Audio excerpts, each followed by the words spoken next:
You're listening to the Christian Post Daily Podcast. Today is Friday, August 21st. A Southern Baptist college community is mourning after the sudden death of 20-year-old Benjamin Spidel, an incoming student at Spurgeon College, the undergraduate school of Midwestern Baptist Theological Seminary in Kansas City, Missouri. Spidel collapsed Saturday evening while hiking at Wyandotte County Lake during Missions Training Week, a boot camp-style preparation period for students in the Fusion Missionary Training Program. Deputies responded around 7:40 p.m., and he was pronounced dead at a local hospital. The sheriff's office said his cause of death is still pending, with no foul play suspected. His family said he collapsed from a cardiac arrest on a hike and went to be with the Lord. Seminary President Jason Allen called it a tragic, traumatic event, while Dean Sam Bierig said Spidel's passion for the Great Commission will be greatly missed. A celebration of life is set for August 24th at Lenexa Baptist Church in Kansas.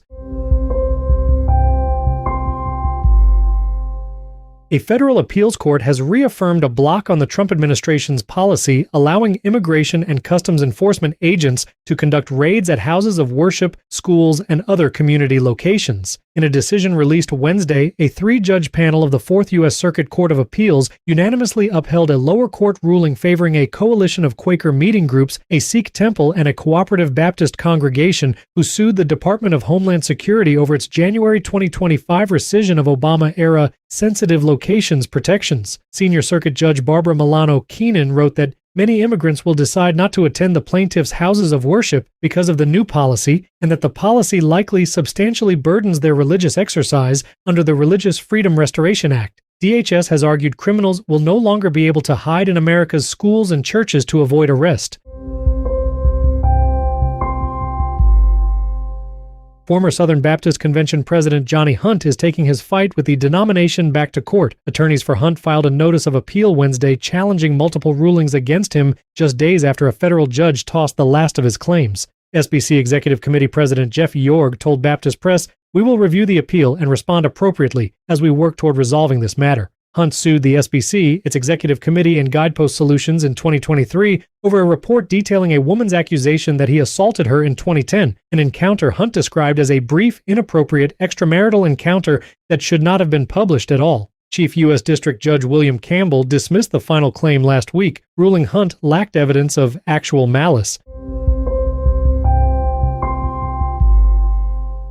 United Methodist pastor Adam Hamilton is drawing fresh scrutiny of his views on Scripture after vaulting onto the national stage with last month's Democratic primary win in the race to represent Kansas in the U.S. Senate. Hamilton, the founding pastor of Resurrection Church in Leawood, will face incumbent Republican Senator Roger Marshall, a fellow professing Christian first elected in 2020. Hamilton is courting conservative evangelical voters as part of his statewide Leading from the Middle tour, touting what he calls shared values. But critics are revisiting a 2014 interview with journalist Jonathan Merritt, given to promote his book Making Sense of the Bible, Rediscovering the Power of Scripture Today, in which Hamilton made a series of claims about the content and inspiration of the Bible that many evangelicals consider controversial.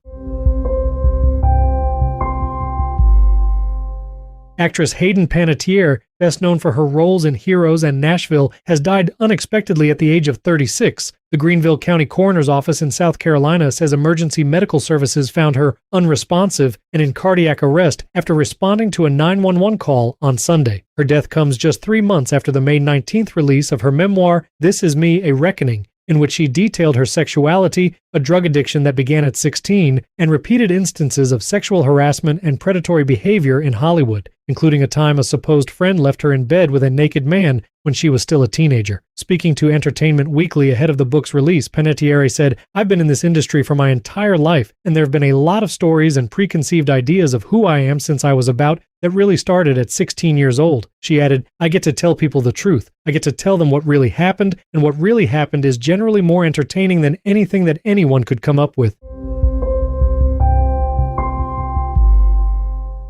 The WNBA is walking back an incident in Atlanta after security officials told fans to cover up shirts opposing trans-identified male athletes in women's sports. In a video posted to X, a mother and daughter attending the Atlanta Dream Indiana Fever game said they were wearing apparel from XXXY Athletics when, as the mother put it, "They gave us t-shirts during overtime and told us we had to leave or cover our shirts." The Dream said WNBA security took actions that fell short of its standards, and the league acknowledged fans were asked to cover their shirts, adding, "This should not have happened."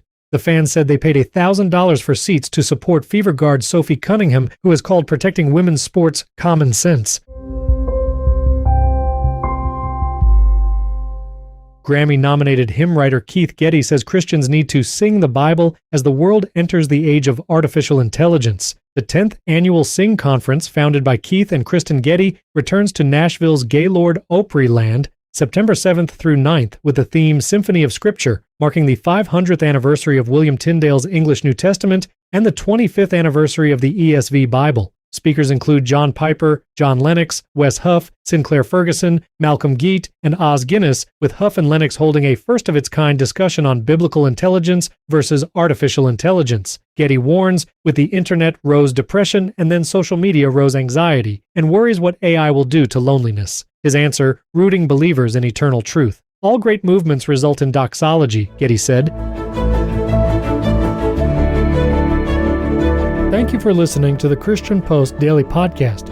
We encourage you to follow the show in your podcast player of choice, Apple Podcasts, Spotify, or third-party podcast players like Overcast and Pocket Casts. You can also download the Edifi app for free and listen to all the podcasts on the Edifi network by clicking the link in today's podcast show notes. We would also appreciate a 5-star rating in Apple Podcasts and Spotify to help us reach a wider audience with the Christian Post Daily Podcast. You can also subscribe to our daily newsletter and get the top headlines delivered to your inbox by clicking that link in the show notes as well. Thank you again for listening to the Christian Post Daily Podcast.